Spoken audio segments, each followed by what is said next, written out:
मी कुस्तीच्या 57 किलो वजनी गटात भारताला पदक मिळालेला आहे। ऑलिम्पिकमध्ये भारताला 6वं पदक मिळालेलं आहे। अमन सेहरावतला कांस्य पदक मिळालेलं आहे। कुस्ती या प्रकारात त्याने हे काल बेटा गोल्ड तो नहीं ले पाया, फिर हमारे लिए तो गोल्ड जिसा है सिल्वर है बेटा, ब्रॉन्ज ले आया बेटा। हमारे लिए तो बहुत खुशी की बात है। आज स्वागत करेंगे बेटे का बहुत उसकी मनचाही करेंगे, बहुत अच्छे से करेंगे। बेटे को आशीर्वाद, हमारा तो आशीर्वाद उसके गले रहा है, क्योंकि मम्मी पापा की कमी तो हम पूरी नहीं कर सके, पर हमारी ओर से कोशिश बहुत ज्यादा करी है और बेटे ने हमारे तभी फालतू कोशिश करी है। किस तरह का संघर्ष रहा है अमन का यहाँ तक पहुँचने में? बहुत ज्यादा कठिन भरा संघर्ष रहा है बेटे का, पर इस लेवल के लिए बेटे ने सोची थी, उस जगह पहुँच पाया आज। ठीक है। हाँ जी। और एक बात और कहना चाहूंगी, ये सरकार से हमारी बात पूछाना, क्योंकि अमन के पेरेंट्स के लिए और अमन के लिए सरकार ने कुछ भी उस जगह पूछा है बेटा हमारा, तो कोई न्यू ही मामूली थोड़ी है। अब भाई हमारे लिए कुछ भी सुविधा नहीं, कोई लाइट की सुविधा नहीं, कोई रास्ते की सुविधा नहीं। क्यों अमन का छोटा भाई है अमित 8 साल का, उसके लिए बस भी नहीं आती, हफ्ते बारिश हो जाती है जब वो घर पर बैठा रहता है। तो सरकार से हमारी ये बात पूछाना। तर अमन सेहरावत यांच्या आईंनी प्रतिक्रिया दिलेली।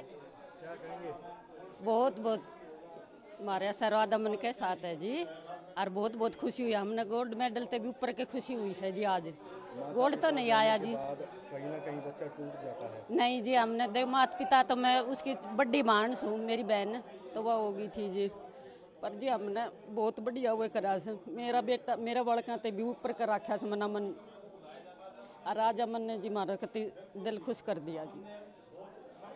और हमने यो ब्रोन से कि वो से यो हमने कति गोल्ड ते भी ऊपर के लागे से जी।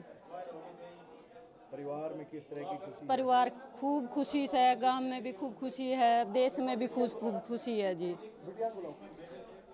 माफ करा, या अमन सेहरावतच्या आई नाही आहेत, तर त्यांचे नातेवाईक आहेत आणि त्यांनी देखील आनंद व्यक्त केलेला आहे। आणि या संदर्भात अधिक माहिती देत आहेत आमचे प्रतिनिधी सिद्धेश कांसे, सध्या आपल्यासोबत जोडले गेलेले आहेत। सिद्धेश, भारताला 6वं पदक, आनंदाची बातमी, अमन सेहरावतनं कांस्य पदक पटकावलेलं आहे।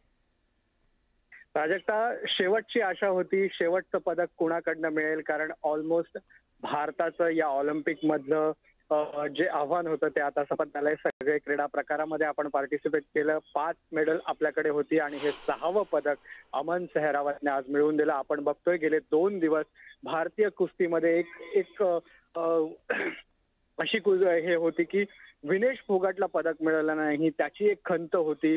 अंतिम क्षणी आपल्याला सुवर्ण पदक मिळालं असतं, रौप्य पदक मिळालं असतं, पण ती अपात्र झाली, त्यामुळे एक हळहळ व्यक्त होत होती भारतीय कुस्तीमध्ये।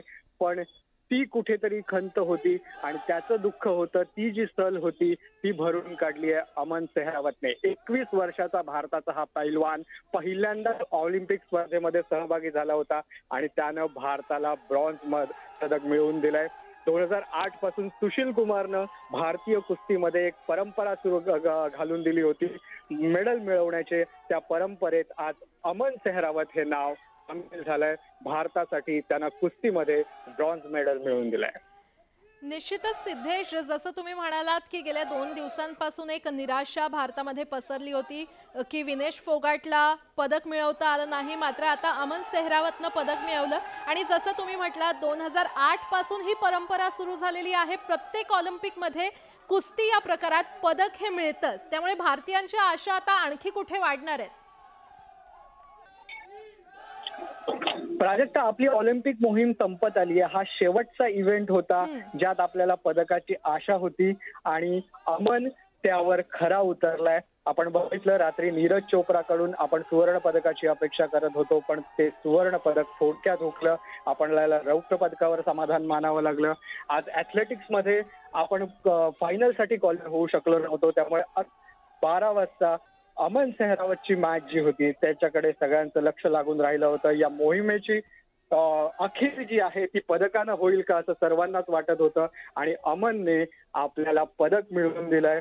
भारत यावेळी 117 खेळाडूंसह 16 क्रीडा प्रकारांमध्ये ऑलिम्पिकच्या सहभागी झाला होता आणि 5 ब्रॉन्झ मेडल आणि 1 रौप्य पदक घेऊन आपण आपले खेळाडू भारतात परतलेत.